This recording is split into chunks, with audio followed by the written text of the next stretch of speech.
नया फर्नीचर लेना या ना लेना ये तो किस्मत की बात है। अगर ज़िंदगी में मौका मिले किसी ऐसी जगह को विज़िट करने का जहाँ पर एक ही छत के नीचे बहुत सारी प्रोडक्ट देखने को मिले तो ज़रूर विज़िट करना चाहिए। इससे क्वालिटी का पता चलता है, प्राइस रेंज का पता चलता है और चीज़ों में कंपैरिजन का पता चलता है। लो, हाई, मीडियम क्वालिटी की चीज़ें देखने को मिलती हैं।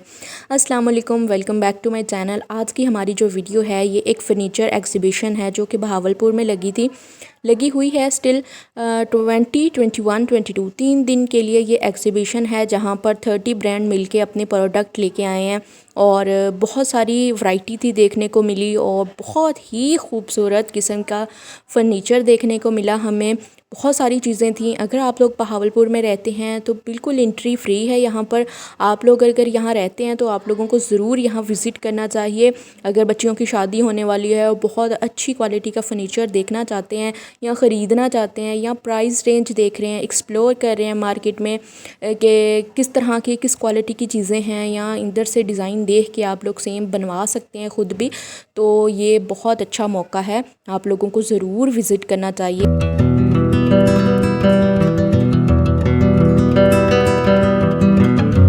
इसी शहर में रहते हुए यहाँ पर कोई एंट्री फ़ी नहीं है और यहाँ पर मैं कहती हूँ ऐसी चीज़ें देखने को मिली जो कि लोकल मार्केट में देखने को मिलती ही नहीं है।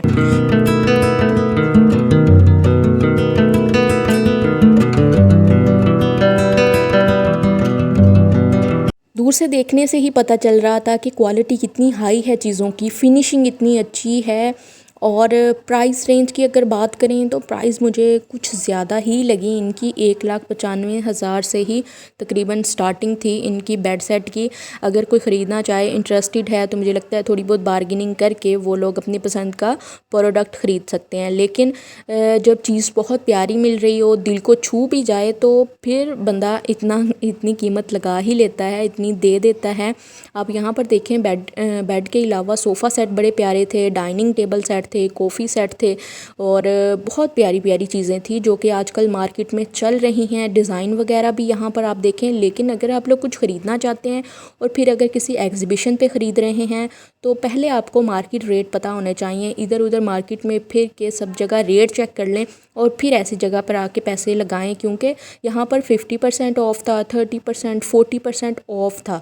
इन चीज़ों पे ऑफ़ था। उन्होंने जो रियल प्राइस थी चीज़ की वो भी लिखी हुई थी और साथ में जो उन्होंने ऑफ़ लगा के चीज़ों की प्राइस दी थी ना वो भी लिखी थी। तो 2 लाख से ऊपर का ये बेड था, ऑफ़ लगाने के बाद 1,95,000 का हो गया। ये सेंटर टेबल, बड़े प्यारे डिज़ाइन थे सेंटर टेबल के, और ये 45,000, 50,000, 55,000, 65,000 से स्टार्ट हो रहे थे। सोफ़ा सेट भी और ये जो डाइनिंग टेबल है तकरीबन ये 1-1, 1.5 लाख में थे। और सिर्फ मैंने एक ही बेड देखा जहाँ इस जगह पे जो कि 1,20,000 में था। प्राइस भी देखी जाए तो बहुत ज़्यादा है। अगर चीज़ों की क्वालिटी अच्छी है तो प्राइस रेंज भी बहुत अच्छी है। इसके अलावा होम डेकोर की भी बहुत सारी चीज़ें नज़र आईं।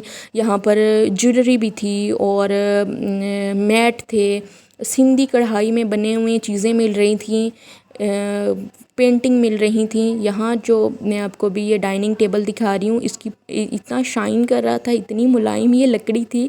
ये 1,65,000 में था ये। और ये वाला जो सेंटर टेबल था, इस सोफ़े पे तो मेरा दिल आ गया था। ये सोफ़ा भी मुझे लगता है 1 लाख कुछ का था, 6 सीटर था या 7 सीटर था।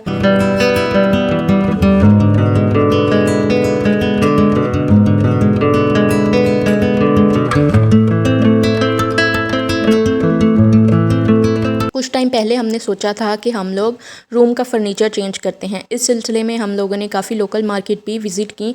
काफ़ी क्या, हमने 1-2 जगह ही देखी थी जहाँ पर बहुत सारी वैरायटी थी एक ही छत के नीचे। तो जिसमें ना ज़्यादातर देखने को यही मिला कि बेड तो वेलवेट का है ही है और साथ में उसका ड्रेसिंग भी वेलवेट का है, साइड टेबल भी वेलवेट के हैं। तो उसमें मिट्टी बहुत फंसती है। तो जो फर्स्ट फ्लोर पे रहते हैं और जिनके विंडो वगैरह काफ़ी हैं और खुला मतलब हवा आती है, तो वहाँ पर तो ऐसी चीज़ें वारा नहीं खाती। और फिर बच्चों वाले घरों में तो बिल्कुल भी ये चीज़ें नहीं वारा खाती कि जहाँ पर वेलवेट ही हो, वेलवेट पे हाथ लगते जाएं, वो गंदी मट्टी फंस गई, वो कैसे साफ़ होगी। एक ही दफ़ा में नीट एंड क्लीन हो सकती है, जब उसकी कोशिश होती हैं। तो ऐसे फर्नीचर पे पैसे इन्वेस्ट करने का कोई फ़ायदा नहीं है। तो फिर हमने यही सोचा कि जो हमारा पुराना फर्नीचर है ना, अगर हमने वेलवेट में ही कुछ देखना है तो उसको ही कोशिश करवा लेते हैं वेलवेट की। तो फिर भी मुझे वेलवेट वाली चीज़ें पसंद ही नहीं है खुद बजाते। तो मैं ऐसी फिर मैंने कोशिश भी नहीं खैर करवाई। तो हम लोगों ने यही सोचा कि लेंगे तो फिर कुछ नया लेंगे, इसको पुराने को सेल कर देंगे। मुझे वेलवेट वाली चीज़ें पसंद ही नहीं है कि ये गंदी हो जाएंगी तो इसको क्लीन कैसे करना है, तो फिर बुरा लगता है ना गंदा सा फर्नीचर। तो मुझे लकड़ी में ही चीज़ें पसंद है, लकड़ी में ही फर्नीचर पसंद है, वो लगता भी खूबसूरत है। अब ये पता नहीं पश्चिम में बना हुआ था कि ये इतना महंगा था। और ये वाला बेड मुझे इतना ज़्यादा पसंद आया। और ये साथ में इसका साइड ड्रेसिंग टेबल है, 2 अदद इसके साइड टेबल थे। और ये बेड भी था 1,95,000 का।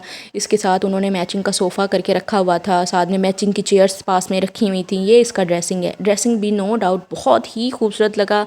ये बेड भी मुझे, ये वाला नहीं इसके साथ वाला, इसमें लाइटिंग है, ये बहुत प्यारा लगा। साथ में आपको फर्नीचर मिल रहा था, ऑफिस के लिए भी मिल रहा था।